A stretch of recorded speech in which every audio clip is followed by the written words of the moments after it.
আমাদের শিক্ষার্থীদের দায়িত্ব না রাস্তায় বসে বসে পাহাড়ে দেওয়া। প্রশাসনের নিশ্চুপ ভূমিকার কারণে, প্রশাসনের সন্দেহজনক ভূমিকার কারণে আজকে শিক্ষার্থীদেরকে মাঠে নামতে হচ্ছে। এটা খুবই দুঃখজনক। এই যে ইন্টারিম গভর্নমেন্ট এতদিন ধরে ক্ষমতায় থাকলো, ক্ষমতায় থেকে পুলিশ প্রশাসন যেভাবে তারা রিফর্ম করার কথা ছিল, ফাংশনিং লেভেলে থাকার কথা ছিল, আজকে আওয়ামী লীগের আস্ফালন আমরা লক্ষ্য করছি। বিভিন্ন জায়গায় আগুন ধরিয়ে দেওয়া, বিভিন্ন স্পটে তাদের অবস্থান, এইটা নিতান্তই পুলিশ এবং প্রশাসনের ব্যর্থতা।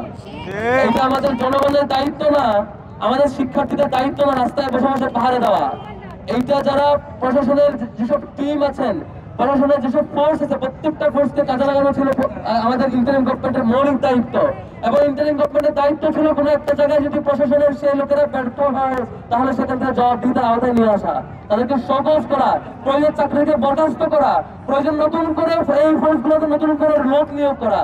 তবু সেটা রিফর্ম করা সম্ভব ছিল। আমরা 1 বছর পার হয়ে গেছে, এখনো গভর্নমেন্টকে সেই আমরা দেখতে পাই না কার্যকরী অবস্থা নিতে।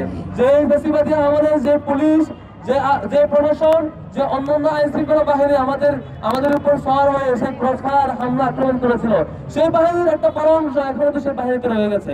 সেখানে রিফর্ম করার যেটা কথা ছিল, আমরা দাবি জানিয়েছিলাম, সেটি তারা আমলে নেননি। আজকে তারা তাদের দায়িত্বের গাফলতির কারণে প্রত্যেকটা জায়গায় যে বিশৃঙ্খলা হচ্ছে, সন্ত্রাসী কার্যক্রম হচ্ছে, যেখানে পুরো জাতি, সকল শিক্ষার্থী, সকল বয়সের মানুষ আওয়ামী লীগের সন্ত্রাসী কার্যক্রমের সরাসরি বিপরীত অবস্থান নিয়েছে, সেখানে গভর্নমেন্টের ফোর্স যে ব্যর্থ হচ্ছে, তারা দায় সারা বক্তব্য দিয়ে পার পাওয়ার চেষ্টা করছে।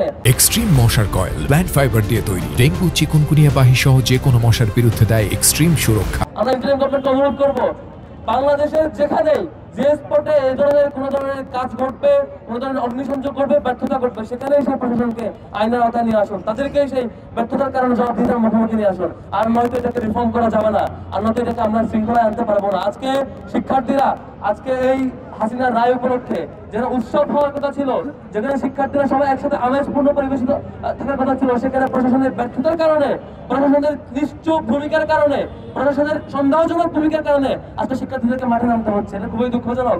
তবে হ্যাঁ, যারা মাঠে নামার চেষ্টা করছে তাদের ব্যাপারে আমার একটা অবজারভেশন, সেটা হলো যেই পার্টির টপ টু বটম সবাই পালাতে বাধ্য হয়, যে পার্টির বিরুদ্ধে স্কুলের শিক্ষার্থীরা তার ইউনিফর্ম নিয়ে স্কুল থেকে ক্লাস টাইমে বের হয়ে প্রতিবাদ জানিয়েছে, যে পার্টির রুলের বিরুদ্ধে সারা দেশের সকল মানুষ রক্ত দিয়ে জীবন দিয়ে ভূমিকা রেখেছে, কিভাবে তাদের সেই সাহস হয়, কিভাবে তাদের সেই চেতনাবোধ আবার জাগ্রত হওয়ার সুযোগ পায়, তারা রাস্তায় নামতে চায় আমাদের বিরুদ্ধে।